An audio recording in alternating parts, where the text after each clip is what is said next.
చెరపకురా చెడేవు అని మత ఉన్మాదంతో కుర్రోళ్ళని రెచ్చగొట్టి ఉన్మాదులుగా తయారు చేసి వాళ్ళు చచ్చితే స్వర్గానికి వెళ్ళిపోతారు.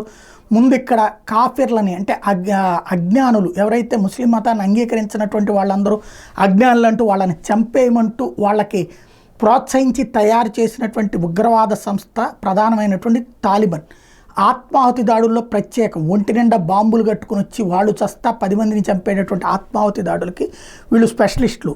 ఈ ఆత్మాహుతి దాడులు చివరికి ఇప్పుడు ఆ తాలిబాన్ ప్రభుత్వాన్ని వెంటాడుతున్నాయి. ప్రభుత్వం మారి ఈ తాలిబాన్లు అధికారంలోకి వస్తాయి. ఆఫ్ఘాన్ మంత్రి ఇప్పుడు అదే ఆత్మాహుతి దాడిలో తెచ్చాడు.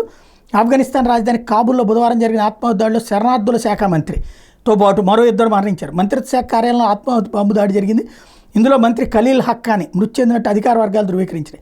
3 ఏళ్ల కిందట తాలిబాన్ల అధికారంలోకి వచ్చాక మంత్రి స్థాయి వ్యక్తి మీద దాడి జరగడం ఇదే తొలిసారి. ఈ బాంబు దాడికి తామే బాధ్యులు అని ఇప్పటిదాకా ఏ సంస్థ ప్రకటించలేదు. తాలిబాన్ నెట్వర్క్లో అత్యంత బలమైన శాఖ నేతృత్వం వహించే అంతర్గత వ్యవహారాల శాఖ మంత్రి సిరాజుద్దీన్ హక్కానీకి ఖలీల్ బంధువు. ఏడాది సెప్టెంబర్లో కాలా బక్తియార్లో ఐసిస్ ఉగ్ర సంస్థ జరిపిన దాడిలో 6 మృతి చెందితే 13 మంది గాయపడ్డారు.